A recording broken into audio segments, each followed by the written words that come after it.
Praise the Lord. ജീവജലത്തിന്റെ പുതിയൊരു എപ്പിസോഡിലേക്ക് എല്ലാ സഹോദരങ്ങൾക്കും വേഗം വരുന്നവനായ യേശുക്രിസ്തുവിന്റെ നിസ്തുല്യ നാമത്തിൽ സ്നേഹ വന്ദനം. ഇന്ന് 2025 ജനുവരി മാസം 21 തീയതി ചൊവ്വാഴ്ച. ദൈവത്തിന്റെ വലിയ കൃപയാൽ നാം ഏവരും ഒരു പുതുദിനത്തിലേക്ക് പ്രവേശിച്ചിരിക്കുന്നു. ഈ ദിനം ഏവർക്കും അനുഗ്രഹത്തിന്റെയും സന്തോഷത്തിന്റെയും നന്മയുടെയും ദിനമായി തീരട്ടെ എന്നുള്ള പ്രാർത്ഥനയോടും ആത്മാർത്ഥമായ ആശംസയോടും ഇന്നത്തെ വാഗ്ദത്ത വചനത്തിനായി ഒരുങ്ങാം. ഇന്ന് ജീവജലത്തിൽ കൂടി പ്രോമിസ് വേഴ്സായി നമുക്ക് ലഭിച്ചിരിക്കുന്നത് അപ്പോസ്തലനായ വിശുദ്ധ പൗലോസ് റോമർക്ക് എഴുതിയ ലേഖനം 10 അധ്യായം 12 വചനം. റോമൻസ് ചാപ്റ്റർ 10 വേഴ്സ് 12 നാം ഇപ്രകാരം വായിക്കുന്നു: യഹൂദനെന്നും യവനനെന്നും വ്യത്യാസമില്ല, എല്ലാവർക്കും കർത്താവ് ഒരുവൻ തന്നെ. അവൻ തന്നെ വിളിച്ചപേക്ഷിക്കുന്ന എല്ലാവർക്കും നൽകുവാൻ തക്കവണ്ണം സമ്പന്നൻ ആകുന്നു. യേശുക്രിസ്തുവിനെ കുറിച്ച് വളരെ അനുഗ്രഹിക്കപ്പെട്ട ഒരു വാചകമാണ് പൗലോസ് അപ്പോസ്തലൻ രേഖപ്പെടുത്തിയിരിക്കുന്നത്. 10 അധ്യായം ആരംഭിക്കുമ്പോൾ തന്നെ രക്ഷിക്കപ്പെടണമെന്നുള്ള തന്റെ ഹൃദയ വാഞ്ച വളരെ വ്യക്തമാക്കിക്കൊണ്ട് അനേക കാര്യങ്ങൾ പറയുകയാണ്. സുവിശേഷം അറിയിക്കുക, കേൾക്കുന്നവർ യേശുവിനെ രക്ഷകനായി സ്വീകരിക്കുക. അത് മറ്റ് യാതൊരു കർമ്മ ആചാര അനുഷ്ഠാന നിലകളിലല്ല. യേശുക്രിസ്തുവിനെ രക്ഷകനായി ഹൃദയത്തിൽ സ്വീകരിച്ച് വാഗൊണ്ട് ഏറ്റുപറഞ്ഞ് ആ ഒരു പുതിയ അംഗത്വത്തിലേക്ക് എത്തിച്ചേരുക. അങ്ങനെ കടന്നു വരുമ്പോൾ അന്ന് നിലനിന്നിരുന്ന യഹൂദനെന്നോ യവനനെന്നോ എന്നുള്ള ഉച്ചനീചത്വങ്ങളോ സ്ഥാന ഉയർച്ച താഴ്ചകളോ മതവിദ്വേഷങ്ങളോ ഒന്നും യേശുവിനെ രക്ഷകനായി സ്വീകരിക്കുന്നതിൽ ഒന്നുമേ അല്ല. ഇവിടെ യാതൊരുവിധ നമ്മുടെ കേരള ഭാരത ചരിത്രം അനുസരിച്ച് പറഞ്ഞാൽ പഴയ ചാതുർവർണ്ണ്യം എന്നുള്ള നിലയിലോ മറ്റ് യാതൊരു റേസിസമോ ഇല്ലാതെ യവനനെന്നില്ല യഹൂദനെന്നില്ല, രക്ഷിക്കപ്പെടുന്ന ഏവർക്കും കർത്താവ് ഒരുവൻ മാത്രമേ ഉള്ളൂ. അങ്ങനെ രക്ഷിക്കപ്പെട്ട ദൈവ പൈതങ്ങൾക്ക് സകലവും നൽകുവാൻ നമ്മുടെ കർത്താവ് സമ്പന്നൻ തന്നെയാണ്. അതെ പ്രിയമുള്ളവരെ, നമ്മുടെ കർത്താവ് നമുക്ക് വേണ്ടത് നൽകുവാൻ സമ്പന്നൻ തന്നെയാണ്. ഇത് തന്നെയാണ് ഇന്ന് ക്രൈസ്തവ ലോകത്ത് ഏറ്റവും കൂടുതൽ മാർക്കറ്റ് ചെയ്യപ്പെടുന്നതും വിറ്റഴിക്കപ്പെടുന്നതും തെറ്റിദ്ധരിക്കപ്പെടുന്നതും സഭകൾ മാറി മാറി ഓടുവാനുള്ള കാരണവും. എന്താണ് കർത്താവ് തരുവാൻ സമ്പന്നൻ? ഒന്നാമതായി നാം പഠിക്കേണ്ടതും മനസ്സിലാക്കേണ്ടതും, രക്ഷിക്കപ്പെട്ട ദൈവമക്കൾക്ക് നിത്യജീവൻ നൽകുവാൻ നമ്മുടെ കർത്താവ് സമ്പന്നനാണ്. സഹോദരങ്ങളെ, നമുക്ക് ഈ ഭൂമിയിൽ ജീവിക്കുവാൻ സകലതും ആവശ്യമാണ്. പാർപ്പിടം ആവശ്യമാണ്, വസ്ത്രം ആവശ്യമാണ്, ഭക്ഷണം ആവശ്യമാണ്, ജോലി ആവശ്യമാണ്, പണം ആവശ്യമാണ്, എല്ലാം ആവശ്യമാണ്. പക്ഷേ അതാണോ നമ്മുടെ ആത്യന്തികമായ ലക്ഷ്യം? അതിലാണോ നമ്മുടെ പരിപൂർണമായ സമർപ്പണം? അല്ല. നമുക്ക് വചനപ്രകാരം പറഞ്ഞാൽ 70-70, ഏറെ ആയാൽ 80 ആയിക്കോട്ടെ, 100 വയസ്സ് വരെ ആയിക്കൊള്ളട്ടെ. ഈ ഒരു ബ്രാക്കറ്റ് പീരീഡിൽ വേണ്ടതായ കാര്യങ്ങൾക്ക് വേണ്ടി യുഗായുഗങ്ങൾ കർത്താവിനോട് ചേർന്ന് വസിക്കേണ്ടതായ ഏറ്റവും പരമപ്രധാനമായ കാര്യം വിട്ടുകളഞ്ഞ് ഒരു ഹ്രസ്വകാലത്തിനു വേണ്ടി ജീവിതം ഹോമിക്കുന്നവരാണ് ഇന്നത്തെ ക്രൈസ്തവ ജനത എന്ന് പറയുന്നതിൽ രണ്ട് പക്ഷമില്ല. അതുകൊണ്ട് വളരെ വ്യക്തമായി നാം പഠിക്കണം, കർത്താവ് നമുക്ക് നിത്യജീവൻ തരുവാൻ സമ്പന്നനാണ്. അതിന് താഴെ ഉള്ളൂ ഈ ലോകത്തിലെ സകലതും. എന്തെല്ലാം ഉണ്ടോ അതെല്ലാം അതിന് മീതെയല്ല, അതിന് താഴെയാണ്. അത് ഞാൻ നിങ്ങൾ പഠിക്കുമ്പോൾ മാത്രമേ ഈ ലോകത്തെക്കുറിച്ചുള്ള വിചാരങ്ങളും ആദികളും സങ്കടങ്ങളും പ്രശ്നങ്ങളും പിറുപിറുപ്പുകളും ഒക്കെ മാറുകയുള്ളൂ. യോഹന്നാന്റെ സുവിശേഷം 10-ാം അധ്യായം നാം പഠിക്കുമ്പോൾ യേശു വളരെ വ്യക്തമായി നല്ല ഇടയൻ എന്നുള്ള നിലയിൽ പറയുന്നുണ്ട്, ഞാൻ നല്ല ഇടയനാണ്, ആടുകൾക്ക് വേണ്ടി ഞാൻ എന്റെ ജീവനെ കൊടുക്കുകയാണ്. മാത്രമല്ല, ഞാൻ അവയ്ക്ക് നിത്യജീവൻ കൊടുക്കുന്നു. ആ നിത്യജീവനെ ആരും ആരും ആരും അവരുടെ കയ്യിൽ നിന്നും എടുത്ത് കളയുന്നതല്ല. അതെ, നമ്മുടെ കർത്താവ് രക്ഷിക്കപ്പെട്ട് യേശുവിനെ സ്വന്തം രക്ഷകനും കർത്താവുമായി അംഗീകരിച്ച ദൈവമക്കൾക്ക് നിത്യജീവൻ തരുന്ന സമ്പന്നനായ ഒരു കർത്താവാണ്. ഒപ്പം ഈ ഭൂമിയിൽ നമുക്ക് എപ്പോൾ എന്തു വേണം എന്നുള്ളത് അറിയാവുന്ന കർത്താവ് വേണ്ട സമയത്ത് അത് നൽകും. ഒരു കാര്യം ദൈവവചനത്തിന്റെ അടിസ്ഥാനത്തിൽ ഈ പ്രഭാതത്തിൽ ദൈവമക്കളോട് ഞാൻ പറയട്ടെ, പ്രിയ സഹോദരങ്ങളെ, നാം ഓരോരുത്തരും ഈ ഭൂമിയിലേക്ക് ജനിക്കണമോ വേണ്ടയോ എന്ന് തീരുമാനിച്ചത് പോലും സ്വർഗത്തിലെ ദൈവമാണ്.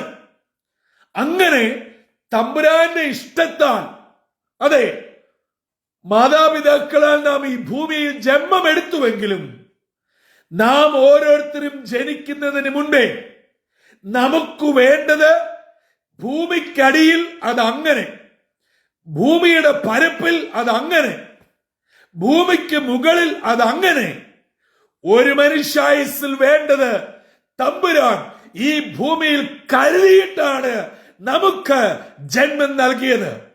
അതിന്റെ പോരായ്മകളൊക്കെ നികത്തുവാൻ സൃഷ്ടിതാവായ ദൈവം മതിയായ ദൈവമാണ്. പിന്നെ നമ്മൾ എന്തിനാ ഭാരപ്പെടുന്നേ? പ്രിയമുള്ളവരെ, ഇന്നുവരെ നമ്മുടെ കാര്യങ്ങൾ നമ്മൾ ചിന്തിച്ചതിലും നനച്ചതിലും അത്യന്തം പരമായി നടന്നില്ലേ? ഇവയൊക്കെ നമ്മൾ കൂട്ടിവെച്ചിട്ടാണോ, കരുതി വെച്ചിട്ടാണോ, സ്വർണ്ണ കരണ്ടി കൊണ്ട് ജനിച്ചിട്ടാണോ? ഒന്നുമല്ല.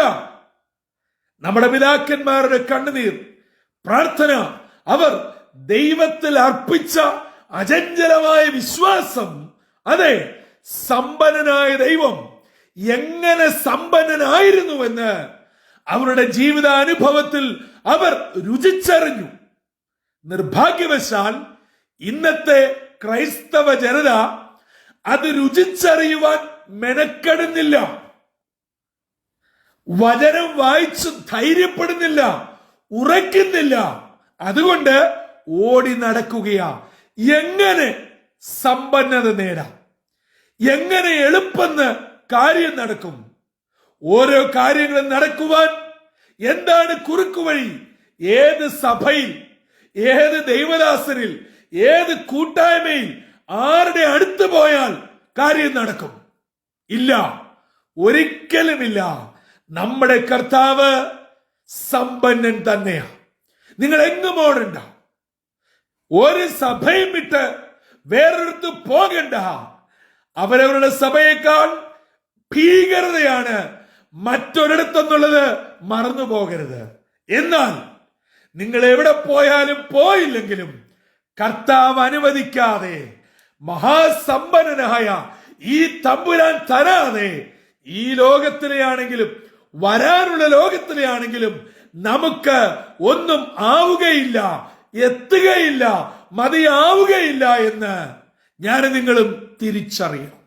അതുകൊണ്ട് യഥാർത്ഥ രക്ഷ സ്വായത്തമാക്കി കർത്താവിനെ പരിപൂർണമായി രക്ഷകനും കർത്താവുമായി സ്വീകരിച്ച് വചനത്തിൽ അധിഷ്ഠിതമായ ഒരു ജീവിതം നയിക്കൂ. നിശ്ചയമായും നമുക്ക് വേണ്ടത് നൽകുവാൻ ദൈവം മതിയായവനാ. പ്രശ്നമില്ലെന്നോ രോഗമില്ലെന്നോ വേദനകളും നിന്ദകളും പഴികളും ബുദ്ധിമുട്ടുകളും ഇല്ല എന്നോ ഒന്നുമല്ല ഞാൻ ഉദ്ദേശിച്ചത്.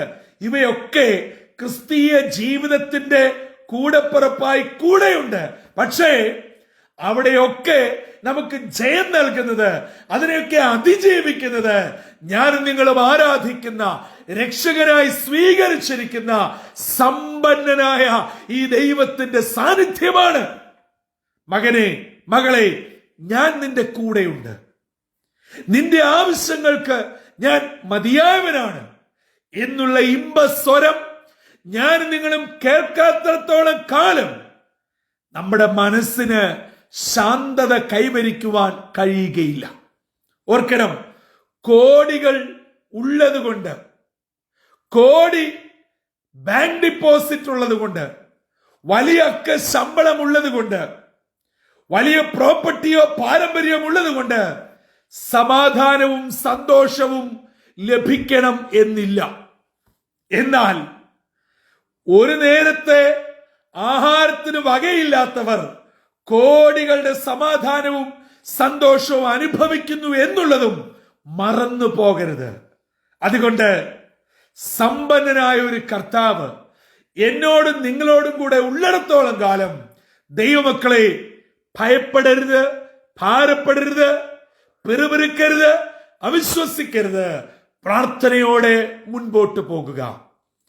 ഈ 21-ാം തീയതി ചൊവ്വാഴ്ച അതിരാവിലെ ഇന്നത്തേക്കുള്ള വാഗ്ദത്ത വചനം ശ്രവിച്ചുകൊണ്ടിരിക്കുന്ന മാതാപിതാക്കളെ, സഹോദരി സഹോദരങ്ങളെ, നിങ്ങൾ കടന്നു പോകുന്ന ചെറുതും വലുതുമായ വിഷയങ്ങൾക്ക്, കുഞ്ഞുങ്ങളുടെ കാര്യങ്ങൾക്ക്, ആരോഗ്യകാര്യത്തിന്, സാമ്പത്തിക കാര്യങ്ങൾക്ക്, പഠന കാര്യങ്ങൾക്ക്, നിങ്ങളുടെ ജോലിയിലെ വിഷയം, നിങ്ങളുടെ ആത്മീയ വിഷയം, നിങ്ങളുടെ ബിസിനസ് സംബന്ധമായ കാര്യങ്ങൾ, സകലത്തിനും സമ്പന്നനായ ഒരു കർത്താവിനെ കണ്ടുമുട്ടുക.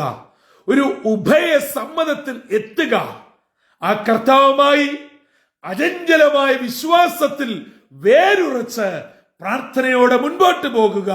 നിശ്ചയമായും ഒരു പക്ഷാഭേദവും കൂടാതെ, ഒരു വേറുകൃത്യവും കൂടാതെ തമ്പുരാൻ എന്നെ നിങ്ങളെ എത്തേണ്ടിടത്ത് എത്തിക്കുവാൻ മതിയായവനാണ്. ഈ ലോകവും നമ്മുടെയൊക്കെ സഭകളും നമ്മുടെയൊക്കെ പ്രിയപ്പെട്ടവരുമാണ് യവനനെന്നും യഹൂദനെന്നും എണ്ണി മാറ്റി നിർത്തുന്നത്. എന്നാൽ യേശുവിന്റെ കാൽവരിയിൽ വീണ പുണ്യാഹ രക്തത്താൽ വീണ്ടെടുക്കപ്പെട്ട ദൈവ പൈതലേ, എന്നെയും നിങ്ങളെയും മാറ്റി നിർത്തുന്നവനല്ല നമ്മുടെ ദൈവം, ചേർത്ത് പിടിക്കുന്നവനാ. പ്രിയപ്പെട്ടവർ തള്ളിക്കളഞ്ഞാൽ, സ്നേഹിതർ വിട്ടുമാറിയാൽ, ഉറ്റ ചങ്ങാതിമാർ, കൂട്ടായ്മക്കാർ, സഹോദരങ്ങൾ, പ്രിയപ്പെട്ടവർ നമ്മളെ അന്യപ്പെടുത്തിയാൽ, ഒറ്റപ്പെടുത്തിയാൽ, കോർണർ ചെയ്താൽ തമ്പുരാൻ ചേർത്ത് പിടിക്കുന്നവനാണ്. ആ ദൈവകരങ്ങളിൽ പ്രാർത്ഥനയോടെ നമ്മളെ തന്നെ സമർപ്പിച്ചുകൊണ്ട് ഇന്നത്തെ ദിനം നമുക്ക് ആരംഭിക്കാം. മറക്കരുത്, നമ്മുടെ കർത്താവ് സമ്പന്നനാണ്. നമുക്ക് വേണ്ടി ഈ ഭൂമിയിൽ വേണ്ടത് ഇവിടെയും, വരുവാനുള്ള ലോകത്ത് വേണ്ടത് അവിടെയും തരുവാൻ നമ്മുടെ കർത്താവ് സമ്പന്നനാ. ആ കർത്താവിൽ പരിപൂർണമായി വിശ്വസിച്ച് ആശ്രയിച്ച് പ്രാർത്ഥനയോടെ ഇന്നത്തെ ദിനം നമുക്ക് ആരംഭിക്കാം. അതിന് ദൈവത്തിന്റെ പരിശുദ്ധാത്മാവ് നമ്മെ ഓരോരുത്തരെയും ഒരുക്കട്ടെ. തലകളെ വണക്കാം, പ്രാർത്ഥിക്കാം. ഞങ്ങളുടെ ദൈവമേ, സ്വർഗീയ പിതാവേ, അനുഗ്രഹമേറിയ പുത്തൻ പ്രഭാതത്തിനായി നന്ദിയോട് ഞങ്ങൾ അങ്ങേ സ്തുതിക്കുന്നു, സ്തോത്രം ചെയ്യുന്നു. പൗലോസ് വളരെ വ്യക്തമായി താൻ പറഞ്ഞ കാര്യങ്ങൾ ഇന്ന് പരിശുദ്ധാത്മാവ് ഞങ്ങളെ കേൾപ്പിച്ചതിനായി സ്തോത്രം. ലോകമിന്ന് പലതിന്റെ പേരിൽ വേറുകൃത്യത്തോടെ കാണുകയും മാറ്റി നിർത്തുകയും ചെയ്യുമ്പോൾ ഞങ്ങളെ ചേർത്ത് പിടിച്ച് ഞങ്ങൾക്ക് വേണ്ടത് നൽകുന്ന സമ്പന്നനായ ഒരു ദൈവം ജീവിക്കുന്നുവെന്ന് ഞങ്ങളെ കേൾപ്പിച്ചതിനായി സ്തോത്രം. ഞങ്ങളുടെ വേദനകളും ഭാരങ്ങളും പ്രശ്നങ്ങളും സങ്കടങ്ങളും എല്ലാം അവിടുന്ന് അറിയുന്ന ദൈവമായിരിക്കാൻ സ്തുതിക്കുന്നു. ഇന്നത്തെ ദിനം അനുഗ്രഹത്തിന്റെ, സന്തോഷത്തിന്റെ, നന്മയുടെ ദിനമാക്കി തീർക്കണമേ. ഞങ്ങളുടെ ഗമന ആഗമനങ്ങളെ സൂക്ഷിക്കണമേ. ഞങ്ങളുടെ തലമുറകളെ അവിടുന്ന് മാനിക്കണമേ. അങ്ങയോട് ചേർന്ന് ജീവിപ്പാൻ ഞങ്ങളെ സഹായിക്കണമേ. ദൈവകൃപയിൽ നിറഞ്ഞ് അങ്ങയുടെ സമ്പന്നത പരിപൂർണമായി ഉൾക്കൊള്ളത്തക്കവണ്ണം രക്തത്താൽ വീണ്ടെടുക്കപ്പെട്ടവരായി ജീവിപ്പാൻ ഞങ്ങളെ അവിടുന്ന് ഒരുക്കണമേ. ഇന്നത്തെ വാഗ്ദത്ത വചനപ്രകാരം ഞങ്ങളുടെ ജീവിതങ്ങളെ ക്രമപ്പെടുത്തുവാനും അതിലൂടെ വചനം പറയുന്ന എല്ലാ നന്മകളും അനുഭവിച്ച് നിത്യദിന തുറമുഖത്ത് യുഗായുഗങ്ങൾ വസിപ്പാൻ ഞങ്ങളെ ഒരുക്കുകയും ചെയ്യണമെന്ന് യേശു ക്രിസ്തു മൂലം അപേക്ഷിക്കുന്നു. കൃപയോടെ കേൾക്കുമാറാകണമേ. ആമീൻ, ആമീൻ, ആമീൻ. പ്രിയ സഹോദരങ്ങളെ, ഇന്ന് നാം വചനത്തിൽ നിന്ന് കേട്ടതുപോലെ നമ്മുടെ കർത്താവ് സമ്പന്നനായ കർത്താവ്. നമുക്ക് വേണ്ടത് നിശ്ചയമായി നൽകുവാൻ മതിയായവനാ. പക്ഷേ അത് ഇന്നത്തെ പ്രോസ്പെരിറ്റിയിലും ഇന്നത്തെ സൗധങ്ങളിലും ലൗകികതയിലും മുഴുകിപ്പോകരുത്. ഓർക്കുക, നമുക്ക് ഏറ്റവും പരമപ്രധാനമായിട്ട് വേണ്ടത് നിത്യതയാണ്. ആ നിത്യത തരുവാൻ സമ്പന്നനായ കർത്താവ്, അതാരും നമ്മിൽ നിന്നും എടുത്തു കളയുവാൻ സമ്മതിക്കാത്ത കർത്താവ് നിശ്ചയമായും ഈ ലോകത്തിൽ വേണ്ടത് നൽകി നമ്മെ പോഷിപ്പിക്കുവാൻ വിശ്വസ്തൻ തന്നെയാ. ആ കർത്താവ് ഇന്ന് പകൽ നമ്മെയും നമ്മുടെ കുടുംബാംഗങ്ങളെയും പലയിടങ്ങളിലായിരിക്കും നമ്മുടെ തലമുറകളെയും സകലരെയും അനുഗ്രഹിച്ച് തന്റെ കൃപയാൽ നടത്തട്ടെ. അതിന് ഇന്നത്തെ വാഗ്ദത്ത വചനം നമ്മെ ഒരുക്കുകയും ചെയ്യട്ടെ. കർത്തൃ ശുശ്രൂഷയിൽ നിങ്ങൾക്കൊപ്പം brother Santhosh Kodukulanji. God bless you all.